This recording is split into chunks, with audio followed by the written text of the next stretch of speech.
Hi friends, இன்றைக்கி நண்டு குழம்பு வைப்போமா.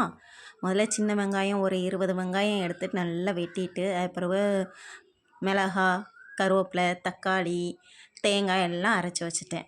முதல்ல நல்லெண்ணெய் யூஸ் பண்ணிக்கோங்க. ஏன்னா எந்த ஒரு நான்வெஜ்ஜுக்கும் நல்லெண்ணெய் யூஸ் பண்ணிங்கன்னா அதில் உள்ள சூட்டை இந்த இது எடுத்துரும்னு சொல்லுவாங்க.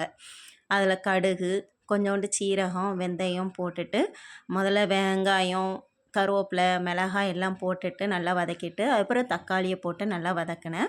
அப்புறம் நண்டை நல்லா வாஷ் பண்ணி வச்சுருந்தேன். அதையும் நல்லா போட்டுட்டு நான் குழம்பு மசாலா சேர்த்துருந்தேன். ஒவ்வொருத்தவங்க மட்டன் மசாலா சேர்ப்பாங்க. எனக்கு நான் குழம்பு மசாலா சேர்த்து இதில் கொஞ்சம் முருங்கைக்காய் போட்டாலும் சூப்பராக இருக்கும். ஆனால் எனக்கு முருங்கைக்காய் கிடைக்கல, அதனால் முருங்கைக்காய் போடலை. அப்புறம் தேங்காய் அரைச்சி வச்சுருந்தேன், அதை சேர்த்தேன். இது ரெண்டாவது ஊற்றுனது புளியை ஊற வச்சு அது கூட கொஞ்சம் தேங்காய் சேர்த்து அதையும் அரைச்சி நான் ஊற்றிருந்தேன். ஊற்றி நல்லா கொதி வந்ததும் உப்பு எல்லாம் போட்டு நல்லா சுண்டை கொஞ்சம் அந்த ஓரத்தில் பார்த்துருக்கீங்களா, அது கொஞ்சம் இறங்கி இருக்கும்.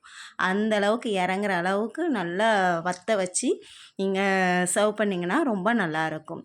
தேங்க்யூ. பாய்.